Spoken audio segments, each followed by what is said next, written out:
Nous arrivons donc au 40e cours des conseils de Rabbeinu, d'écouter Etzot, Emet Vemuna, la vérité et la foi. Yesh Shebaim Alehem Marshavot al Haemuna, Hakedusha, Mechamat, Shelo Nodnu Bekedusha Karaoui. Il y a des gens qui ont des mauvaises pensées du fait qu'ils ne sont pas nés, ça vient du fait qu'ils ne sont pas nés dans la sainteté, les Baal Teshuvah. Veyesh osifu alehem masehem haraim shasu basmam. Et certains d'entre eux, même, ont continué, malheureusement, à faire des fautes du fait qu'ils ne sont pas nés dans la sainteté. Ça veut dire quoi? Ça veut dire que on parle bien sûr d'une personne qui a fait Teshuvah. Jusqu'avant la Teshuvah, le Baal Teshuvah ne connaît pas les lois de la Torah, donc bien sûr, malheureusement, on tombe dans ce qu'il tombe, au niveau où il tombe. Mais certaines personnes qui ne sont pas nées dans la sainteté, qui ont fait Teshuvah, ont du mal à avancer, des difficultés à sortir de l'endroit où ils étaient auparavant.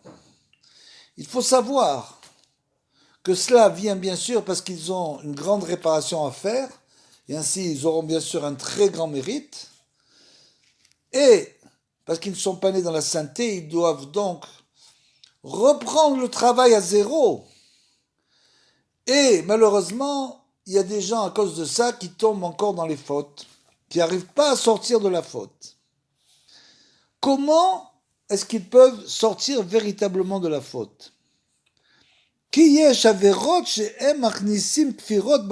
qu'il y a des fautes, bien sûr, l'état à vote, comme on l'a expliqué, les passions de l'homme qui entraînent que finalement l'homme va en quelque sorte se rebeller contre le Créateur. Pourquoi je ne ferai pas ce que j'ai envie? Pourquoi ces choses-là m'arrivent? J'ai rien fait de mal, etc. Et donc la personne peut en arriver à se rebeller contre le Créateur à cause de ça. Ve'alken srikim, quelle est la réparation? Comment l'homme doit se considérer par rapport à tout ce qui lui arrive? Tout simplement, Rabotai, l'homme doit comprendre qu'il est venu dans ce monde, qu'il est tombé où il est tombé, qu'il doit réparer ce qu'il doit réparer, et il doit avoir, comme le dit Rabbeinu, la honte sur son visage de ses fautes. Ne pas croire, ne pas prendre les choses à la légère, de penser que les fautes sont pardonnées, comme les gens qui croient par exemple qu'à Yom Kippour, les fautes sont pardonnées. Comme le dit le Rambam, c'est uniquement les fautes très légères qui sont pardonnées à Yom Kippour. Elles ne sont pas du tout pardonnées à Yom Kippour. À Yom Kippour, on atteint un niveau, le niveau presque des anges, pour nous faire comprendre le niveau où on devrait être pendant toute l'année. C'est un niveau de kapara, de pardon, des petites fautes, des fautes légères. Mais bien sûr que pour quelqu'un qui n'était pas dans la Torah, il va avoir énormément de fautes à se faire pardonner. Donc, même si c'est Béshogeg, comme le dit Rabbi Nathan, il explique que même le Shogeg, les fautes, c'est pas de ma faute, moi je suis né comme ça, dans cette situation, donc c'est involontaire. Malgré tout, il y a un tikkun. Parce que bien sûr, tout ça, ça vient de quoi? Ça vient des Gilgulim, ça vient des réincarnations. Pourquoi il est tombé dans cette famille, dans cette situation? Parce qu'il devait réparer. Donc il faut toujours que l'homme réfléchisse, et la honte sur le visage, c'est le seul moyen de faire pardonner les fautes. Parce que tant qu'il n'aura pas la honte sur le visage, il pourra retomber dans la faute. C'est tout simplement comme ça. Et donc nous dira Beno, Veyesh averot she'em machnisim kfirot, comme on l'a dit, ve'alken tzrichim busha ve'lev nishbar, et le cœur brisé. C'est-à-dire au moment, il ne va pas être toute la journée le cœur brisé, comme expliquera Beno, c'est juste pendant la prière, il est de des doutes. Pendant la prière, il est des doutes, l'homme doit avoir le cœur brisé de ses fautes, sans tomber dans la tristesse, parce qu'il faut bien comprendre que Rabbeinu nous explique que le cœur brisé, ça vient du cœur, c'est-à-dire qu'à cause de ses fautes, il a la honte de ses fautes, et donc il a le cœur brisé pendant la prière et les doigts des doutes. Mais la tristesse, ça vient de la rate. C'est la mara shchora, ce qu'on appelle, la rate noire. la bile noire, ça vient de la bile. Donc, c'est pour ça qu'il ne faut pas confondre Lev d'Ishbar ve Mara Shchora.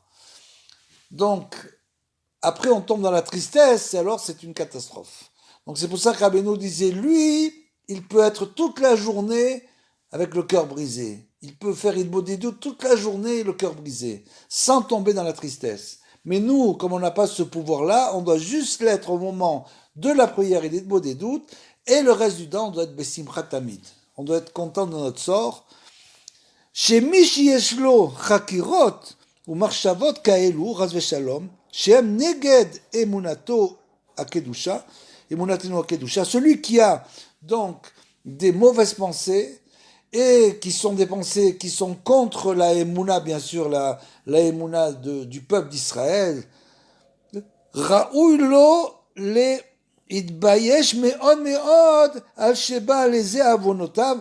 Il doit donc avoir honte de ses fautes, celui-là. C'est la seule réparation. La seule réparation de ne pas retomber de la faute, c'est d'avoir honte des fautes. C'est comme ça. Tant que l'homme n'a pas atteint le niveau de la honte, ça veut dire qu'il n'a pas encore honte de ses fautes. Donc il n'a pas honte, il retombe. Dès l'instant où il a honte de ses fautes, il dit, mais qu'est-ce que j'ai fait? Comment je suis tombé comme ça? Comment je suis tombé là-bas? Qu'est-ce qui m'est arrivé? Etc., etc. Il commence à avoir la honte de ses fautes et à ce moment-là, il va ne plus fauter. Et bien sûr, il faut aussi nourrir la émouna, comme on l'a dit, il faut la nourrir avec la prière, des doutes, l'étude, les psaumes. Il faut sans arrêt nourrir notre âme avec du spirituel. C'est comme le corps. Le corps mange la nourriture matérielle. L'âme a besoin de spirituel, donc il faut la nourrir sans arrêt, tous les jours, chaque moment de libre. Il faut lire des psaumes, il faut prier, il faut étudier sans arrêt. Il ne faut pas perdre son temps à regarder des choses qui n'apportent rien, qui font perdre du temps à l'homme, qui ne servent strictement à rien.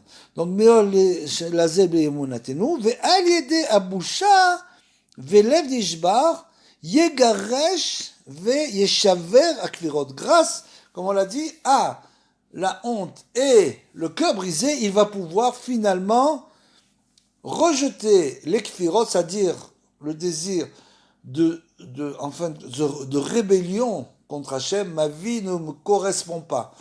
Je suis pas content de ma vie, j'aurais voulu comme ça et comme ça et comme ça et ça n'a pas marché. Et donc, en quelque sorte, au lieu de dire merci Hachem pour la vie que tu m'as donnée, merci pour les épreuves, merci pour tout ça, parce que tout ça c'est pour mon bien éternel.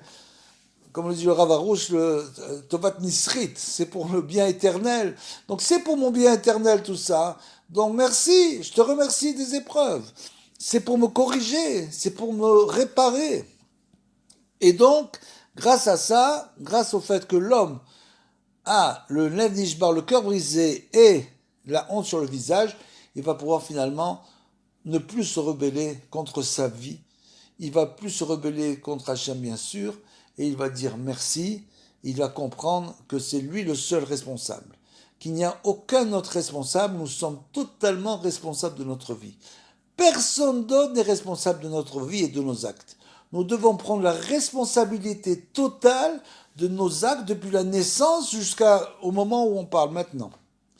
On en prend totalement, et c'est ni les parents, ni ci, ni là, ils sont tombés, c'est à cause d'eux, toujours à cause de quelqu'un d'autre, c'est à cause de rien du tout, c'est uniquement nous qui sommes responsables.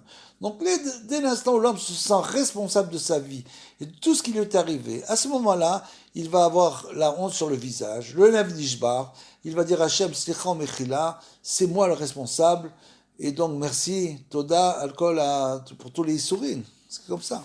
וגם כבר מבואר עצה גדולה לאמונה, לומר ולדבר אמונה בפיו. Et bien sûr, un conseil pour la émouna, c'est toujours, comme on a dit, de parler sans arrêt d'en parler, sans arrêt se nourrir du spirituel, et c'est ça qui peut véritablement rendre l'homme heureux.